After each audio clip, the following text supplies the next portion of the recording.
Hey UB, what's up? It's Roger here. This is week 5 hUB video, and congratulations for making it through 2/3 of summer. You guys are doing awesome. We're getting in a lot of the intern products that are just absolutely spectacular. We're so excited. So let's get right to it. I'm not going to make you wait for this. I know you're excited to find out who the winning team was this last week. So here's Eric with the tally of the tape and your team leading points. Hey there. It's just finishing up calculating the old team points. End of week 4, 2/3 of the way through. Keep it up for the last 2 weeks. Still don't know who's going to win overall, so good luck, everyone. At the end of week 4, 3rd place, we have the teal team. 2nd place, the maroon team. And in 1st place, I think taking it again, I think they've won a few other weeks, we have the gold team. So congrats, gold team. Everybody else, keep it up. Remember, we're keeping a cumulative total for the entire summer. Prizes going to the team that wins. So keep it up. Good luck. Have a great week 5. Thanks, Eric, and congratulations to the gold team again. So good job, everybody. Remember, you can earn team points through sending in your selfie challenge photos, as well as coming on Fridays to Friday Fun Day, and then just doing good work in class, and your teachers can give you points. So, hey, get out there and get those points, stay engaged, and have a good rest of the 2 weeks. So we have some birthdays this week. I'm going to go ahead and do those real quick. Tuesday is Alexa Garcia Bodia's birthday. Happy birthday to you, Miss Team Leader. And Friday we have 2 birthdays. We have Multani Singh and Samantha Jones. So happy birthday, Mo and Sam. So congratulations to you on your birthdays. Up next, we've got a special public service announcement from T. So take it away, T. Hey y'all, this is T from Tai, and today I wanted to talk to you about an issue that I'm having that I think a lot of people are having during COVID, which is the fact that our personal phones are now being used for like school, work, at all hours of the day, and it's getting like a little muddy and a little overwhelming. And I'm just trying to remember that like there are things that I can control for when I want to respond, when I even see those messages in the first place. So if you're having feelings that are similar to that, stick around for some tips. Tip number 1. If you don't like getting the remind messages to your text messaging app, get the Remind app. Let me show you here. It's just text, but this way you have some separation from your personal life and your school life. So if you see an upward bound thing coming through Remind, you can choose when to open that when you have a more productive space to respond to upward bound things. Tip number 2. If you want to keep it in your text messages and not get the app, that's fine. You can still have separation. Have you ever like opened up a message and you're reading it and you're like, yep, good, and then something over here happens and then more texts come in and you just honestly forget about it? It's okay to leave things on read. To just kind of like remind yourself that this is something you're gonna have to do later. I do that with emails, I do that with texts. If you know that you don't have the space to deal with this right now because it's not the time, because it's dinner time and you're like eating with your family or whatever, like you don't have to answer it right now. You don't have to read it right now. You can leave it for later. And that way you can kind of give yourself some separation. Tip number 3. If you're forgetful like I am, it's not going to matter which app it's on. So let me show you my alarm app. Anytime I'm working on something, on one thing, and a different request comes in, I take that request and I make an alarm for it because I know that I don't have the space to deal with it now, but I know that I'll have to deal with it later. And then I can go back to the thing that I was working on. You can do that with like writing it down, using your alarms, whatever you need to, but I think it's just good to be able to tell your brain like, this is now, this is for later. And the reason I'm telling you this is that I don't unfortunately think that we're going back to normal anytime soon. So we're going to need to start creating a new normal. And if schools are going to just be texting us through Remind, through our phones as their new normal, then we need to start figuring out how to create some boundaries for ourselves. Good luck to both of us. Thanks, T. That's awesome stuff. Remember, boundaries aren't walls. They're respect between two people. So make sure you do that for yourself and for the people around you. We're going to go ahead and talk about team gathering this week again, 3 p.m. Thursday. Make sure you watch this whole video and then answer the questions, the reflection questions afterwards at the end. It's below on the assignment. Just keep on scrolling down, and the space is there for you to see the questions and answer them. So you can do that. Also, bingo. Yes, it's back again for another week of bingo on Friday Fun Day. Come and join us. There'll probably be at least 4 to 6 prizes given out. You can earn team points as well for your team if you win, and then you also can earn a DoorDash code. So make sure you come out for Friday. And then, every week here at the hUB, we talk about change ahead. That's our theme for the summer. And so this week we've got Eric who's coming back, and he's going to talk about self-advocacy. So take it away, Eric. Hey everyone, welcome to week 5, Upward Bound. Y'all are just about done. We're 2/3 of the way through it. All of our students in art, you're starting your 3rd module for art. Hope it's all going well. I know I can't thank everybody enough for kind of persevering through a weird summer. And one of the things that has really helped everybody persevere through this weird summer is your advocacy for yourselves and your willingness to ask for help when you need it. And that's what we're talking about this week. Self-advocacy, and when it's appropriate and when it's necessary to ask for help. Okay? You all joined Upward Bound, right? That's step 1, right? So you've all gone out of your way to say, this program looks like they're going to offer support that I need. I want that, right? You all showed up all summer saying, these programs are going to give me the support that I need. I want this. I'm going to keep going through it.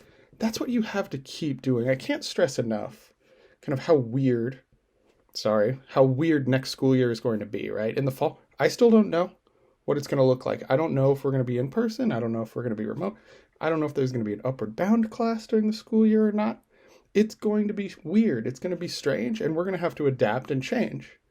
What you're going to need to do is continually advocate for yourself and continually ask us for help. Me, Roger, T, and Arlene. You need to keep us in the loop. You need to keep us kind of in your minds and advocating. What should you be advocating for? Next year, if we start, we're going to have a significant amount that's done remotely. And you're going to have to learn the same way we've been doing this summer on something like Google Classroom or Canvas. You're going to have to learn new material. It's going to be hard because you're not going to have that one-on-one with teachers like you're used to. You will need to advocate for yourself. If something doesn't make sense, you will need to ask your teacher or your Upward Bound instructors for help. And there's absolutely no shame in that. And you're just going to have to keep doing that and get into the habit of it. I tell students, hassle me. Get on my case and I will get it done. That's what you need to do. I guess everybody in Upward Bound has worked with Kirby a lot. No one of my students ever has advocated for themselves more than Kirby. And he made me, when he was a high school student, work really, really, really hard. And now he's studying civil engineering at UW and has a job with Upward Bound, all based on his advocacy for himself and his willingness to constantly work hard, ask for help, and say, I need this. Can you do it for me? And that's what we're going to do. We're going to do our best to get you whatever you need. So when the fall starts, please keep in contact with us. Keep us in your mind. Let us know if you need something. If your laptop breaks, let us know. If your internet isn't quite working the way you need it to, let us know, and we'll work our absolute best to get it done. Okay? So that's part 1. I just wanted to talk about the importance of self-advocacy for you as an Upward Bound student going into next year. The other thing I want to talk about is another kind of Eric rant. If you've been in my math class, you've seen a lot of me ranting against the world, unfortunately. And I want to talk about something that people use today. They talk about bootstrap kind of mentality. It's like, if you want to be rich, like Jeff Bezos, the guy who started Amazon, or if you want to be really, really rich, like Bill Gates, all you have to do is work really, really hard, grind 7 days a week, and you'll make it. And the truth is, that's BS, right? And I want everybody to realize that. One of the things I caught on social media the other day was a picture of the garage. There it is. The picture of the garage that Jeff Bezos started Amazon in. He started it in July, I think in 2000, somewhere in there, a while ago, right? He started it did it in his garage. And people have this idea of like, Jeff Bezos did it all on his own. He started this in his garage with nothing, and he made it all work. That's BS. This man advocated for himself. He had tremendous amounts of privilege. He started the company with a $300,000 loan from his parents. He told them there's a 70% chance this company is not going to work. They said, don't worry, honey. We got you. Here's 300 grand to start your company. I don't have that. Bill Gates worked really, really hard. Went to the fanciest private school in Seattle when he was young. One of the only high schools that had a computer in it at the time, and was able to tinker around and learn all this stuff. If you look at the list of the 10 richest people in the world, there's only one who's on there who didn't get direct monetary help from his parents at any time that I could find. In fact, 3 of the 10 richest people in the world are just people who inherited Walmart. Okay? So I just want you guys to not ever believe these narratives that all you have to do is work hard and everything will be good. There's so much luck involved. Don't let rich white people tell you they did it all on their own. That's not true. Everybody's getting help from their parents, from investors, from this social network that they have built up. Mark Zuckerberg from Facebook. His parents sent him to the fanciest private school that they could and hired computer science tutors from the time he was a little boy to come into their house and teach him how to program. Okay, so these narratives are bogus. Don't believe them. I do need you to work hard. I do need you to constantly ask for help, because that's what these rich ass people are doing, right? They're asking everybody around them for help and for money and for support, and they're getting it, right? So there's no shame in us asking for help when we need it too. Okay, so next school year, ask for help, advocate for yourself. We're here for you. Take care.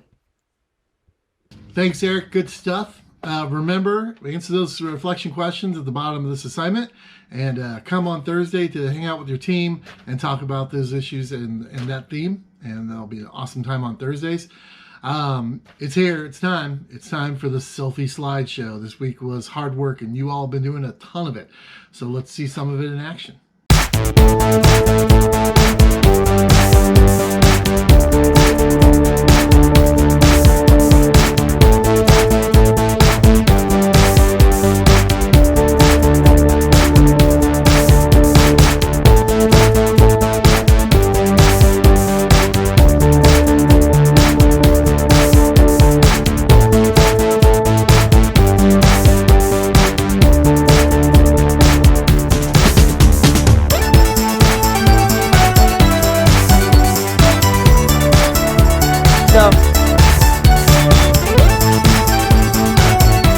Cash money! Cashes!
Awesome. Keep up that great work. You guys are doing awesome.